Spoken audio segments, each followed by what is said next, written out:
Welcome to Brave Science. We're going to continue our discussion on string theory, and I'm going to be going over how the knob changes the frequency of the string. Now, I'm going to upload two different versions of this information, this content. In this video, I'm going to be presenting the simplified version with pictures and everything is condensed. The next video is going to be almost like you get to be a fly on the wall in a day of my life. You get to see me working it out live, talking about it, thinking about it, you know. I thought it'd be a neat little experiment. You guys tell me, which do you like more? Do you like the condensed version better, or do you like the live, just like me talking? Enjoy. Okay, so I have drawn some pictures to help you to understand this. You have air particles, right, on either side, and you have hot air. So you have hot air particles. They rise, and a void is made. When that void is made, air particles surrounding that space move. As wind or kinetic air, they move to that spot. They are attracted to that spot. Air rises, void is made, air moves in. Okay. Example 2. You got a cloud here with some lightning. It strikes a tree. Let's zoom in. Here's the branch. The lightning has put in so much energy into this branch that the branch is actually, there's been an explosion, a big reaction, bam, and pieces of this branch are now slung in all different directions. Okay. There's wood chips over here and over here and over there, right? Let's zoom in even more. The branch, right? There's now a void here because all of this is now all over the place. There's a vacant spot now.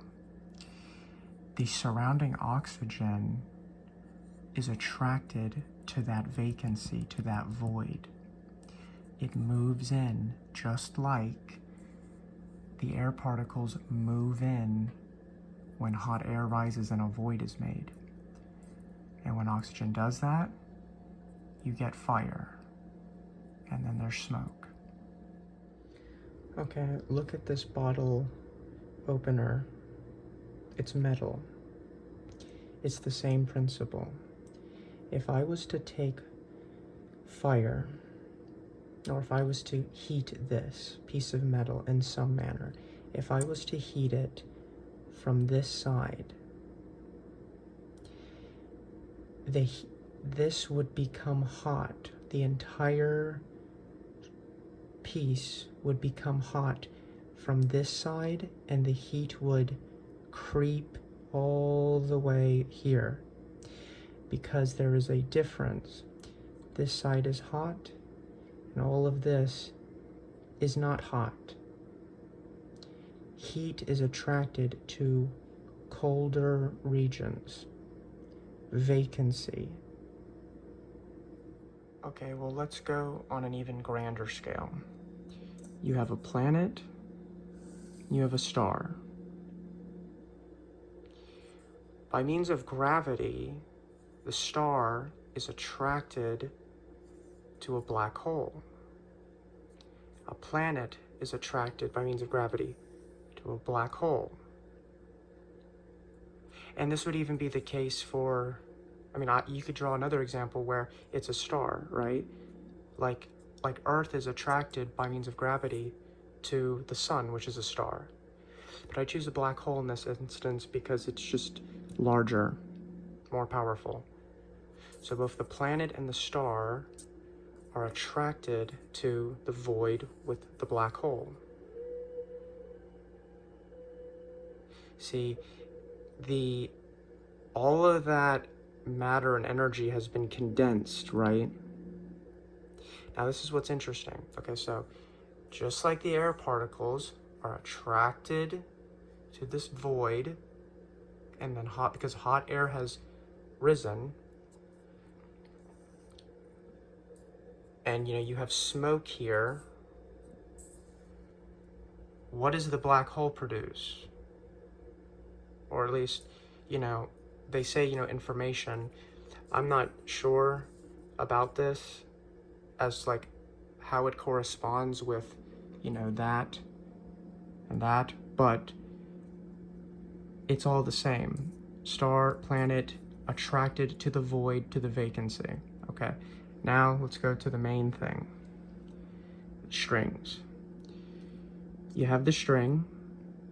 I've put K for knob, N for nut, and look, this is just a symbol. This is not what it actually looks like. This is for your convenience.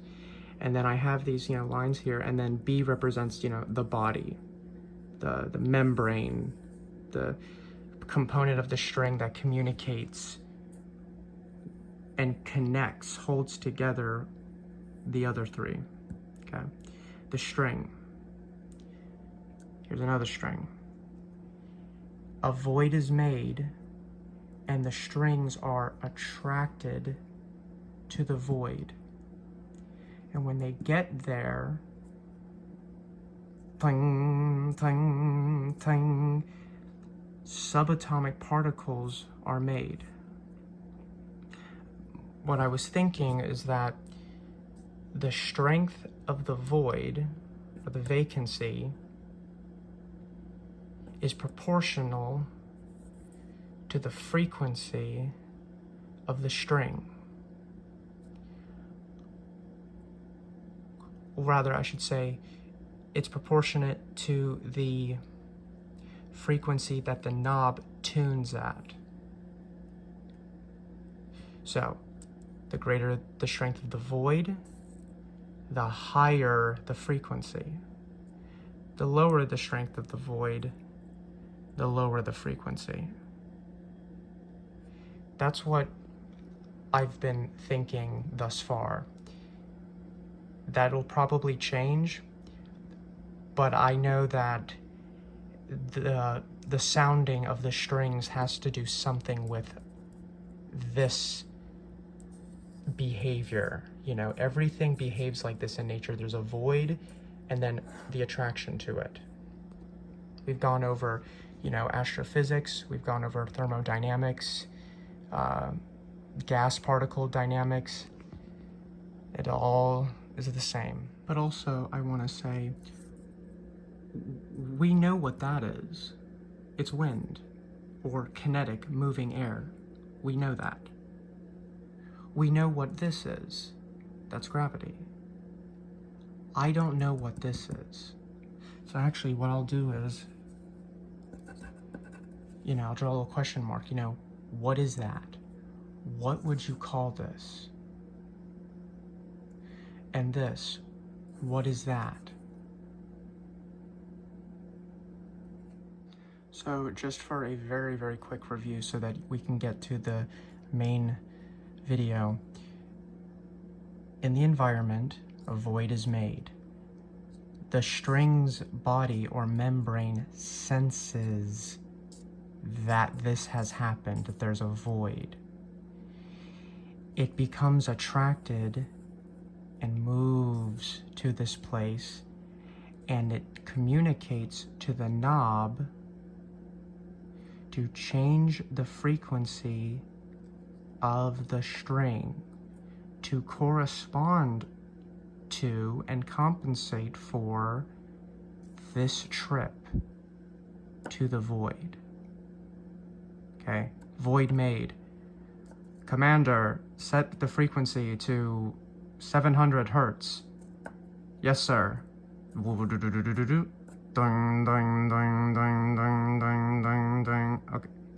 Got it? Okay. This is Brave Science telling you to take no one's word for it and be brave.